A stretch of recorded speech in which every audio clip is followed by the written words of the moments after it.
7월 31일 토요일 성 이냐시오 데 로욜라 사제 기념일. 이냐시오 데 로욜라 성인은 1491년 스페인의 한 귀족 가문에서 태어났다. 군인이 된 그는 전쟁에서 입은 부상을 치료받다가 현세의 허무함을 깨닫고 깊은 신앙 체험을 하였다. 늦은 나이에 신학 공부를 시작한 이냐시오는 46살에 사제가 되었고 이후 동료들과 함께 예수회를 설립하여 오랫동안 총장을 맡았다. 그는 영신 수련 등 많은 저술과 교육으로 사도직을 수행하였으며 교회 개혁에도 크게 이바지하였다. 1556년 로마에서 선종하였고 1622년에 시성되었다. 본기도 하느님의 더 큰 영광을 널리 전하도록 복된 이냐시오를 교회에 보내주셨으니 그의 도움으로 저희가 그를 본받아 이 세상에서 복음을 위하여 열심히 싸우고 마침내 하늘나라에서 그와 함께 승리의 월계관을 받게 하소서. 성부와 성령과 말씀의 초대. 주님께서는 모세에게 안식년을 7번 지낸 뒤 50년째 해를 거룩한 해인 희년으로 선언하고 해방을 선포하라고 하신다. 헤로데는 헤로디아의 딸에게 맹세한 대로 세례자 요한의 목을 베어 건네준다. 제1독서. 희년의 너희는 저마다 제 소유지를 되찾아야 한다. 레위기의 말씀입니다. 주님께서 시나이산에서 모세에게 이르셨다. 너희는 안식년을 7번 곧 7회를 7번 헤아려라. 그러면 안식년이 7번 지나 49회가 된다. 그 7째 달 초열흘날 곧 숙제일에 나팔 소리를 크게 울려라. 너희가 사는 온 땅에 나팔 소리를 울려라. 너희는 이 50년째 해를 거룩한 해로 선언하고 너희 땅에 사는 모든 주민에게 해방을 선포하여라. 이 해는 너희의 희년이다. 너희는 저마다 제 소유지를 되찾고 저마다 자기 시족에게 돌아가야 한다. 이 50년째 해는 너희의 희년이다. 너희는 씨를 뿌려서도 안 되고 저절로 자란 곡식을 거두어서도 안 되며 저절로 열린 포도를 따서도 안 된다. 이 해는 희년이다. 그것은 너희에게 거룩한 해다. 너희는 밭에서 그냥 나는 것만을 먹어야 한다. 이 희년에 너희는 저마다 제 소유지를 되찾아야 한다. 너희가 동족에게 무엇을 팔거나 동족의 손에서 무엇을 살 때 서로 속여서는 안 된다. 너희는 희년에서 몇 해가 지났는지 헤아린 다음 너희 동족에게서 사고 그는 소출을 거둘 횟수를 헤아린 다음 너희에게 팔아야 한다.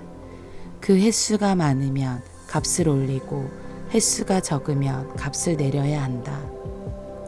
그는 소출을 거둘 횟수를 너희에게 파는 것이다. 너희는 동족끼리 속여서는 안 된다.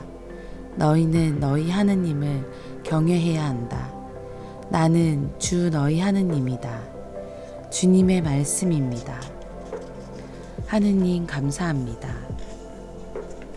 복음. 헤로데는 사람을 보내어 요한의 목을 베게 하였다. 요한의 제자들이 예수님께 가서 알렸다. 마테오가 전한 거룩한 복음입니다.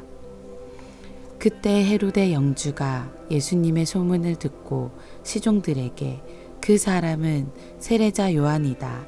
그가 죽은 이들 가운데에서 되살아난 것이다. 그러니 그에게서 그런 기적의 힘이 일어나지 하고 말하였다. 헤로데는 자기 동생 필리포스의 아내 헤로디아의 일로 요한을 붙잡아 묶어 감옥에 가둔 일이 있었다. 요한이 헤로데에게 그 그 여자를 차지하는 것은 옳지 않습니다 하고 여러 차례 말하였기 때문이다. 헤로데는 요한을 죽이려고 하였으나 군중이 두려웠다. 그들이 요한을 예언자로 여기고 있었기 때문이다. 그런데 마침 헤로데가 생일을 맞이하자 헤로디아의 딸이 손님들 앞에서 춤을 추어 그를 즐겁게 해주었다. 그래서 헤로데는 그 소녀에게 무엇이든 청하는 대로 주겠다고 맹세하며 약속하였다. 그러자 소녀는 자기 어머니가 부추기는 대로 세례자 요한의 머리를 쟁반에 담아 이리 가져다 주십시오 하고 말하였다. 임금은 괴로웠지만 맹세까지 하였고 또 손님들 앞이어서 그렇게 해주라고 명령하고 사람을 보내어 감옥에서 요한의 목을 베게 하였다. 그리고 그의 머리를 쟁반에 담아다가 소녀에게 주게 하자 소녀는 그것을 자기 어머니에게 가져갔다. 요한의 제자들은 가서 그의 주검을 거두어 장사 지내고 예수님께 가서 알렸다. 주님의 말씀입니다. 그리스도님 찬미합니다. 오늘의 묵상. 모든 사람의 생각이 내 생각과 같을 수 없습니다. 그리고 그 많은 생각 가운데 언제나 내 생각이 옳은 것은 아님을 인정하는 데에도 많은 시간이 걸립니다. 그런데 그보다 더 어려운 일은 많은 사람의 다양한 의견을 듣고 그 의견들을 절충하는 것일지도 모릅니다. 서로 자신의 생각만을 주장하다 보면 다툼도 있고 공동체의 분열도 일어나기 마련입니다. 양보하고 한 발 물러서서 서로 타협하고 절충점을 찾아가는 것은 어렵지만 우리가 만들어 가야 하는 모습입니다. 타협은 그렇게 각자의 것을 내어놓는 데에서부터 시작합니다. 그러나 우리가 타협하지 말아야 할 것도 있습니다. 절대 양보하지도 물러서지도 말아야 하는 것이지요. 바로 하나님의 뜻이며 예수님의 가치입니다. 오늘 복음 말씀에서는 타협하는 헤로데 임금과 타협하지 않는 세례자 요한이 등장합니다. 인륜과 가족에 대한 사랑 앞에서 헤로데는 타협합니다. 또한 요한의 목숨 앞에서 자신의 체면과 자존심, 힘과 권력에 타협합니다.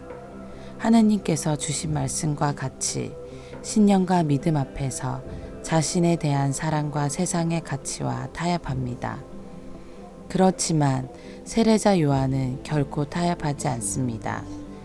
자신의 목숨과 타협하지 않았고 국가의 절대 권력이나 무력과도 타협하지 않았습니다.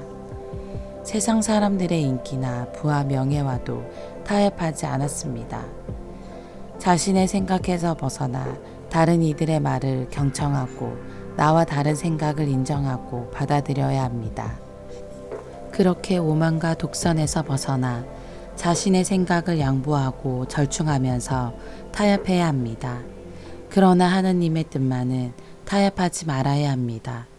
고통 앞에 중립이 없듯이 가장 가난하고 가장 아파하는 사람들 앞에서는 타협하지 말아야 합니다. 세상의 권력, 돈과 경제적 원리 앞에서 하나님의 뜻을 양보하고 타협할 수 없습니다. 지금 무엇인가에 타협하고 있습니까? 스스로에게 이 정도는 괜찮아 라고 말하면서 타협하고 있지는 않은지 반성해 보았으면 합니다. 아멘.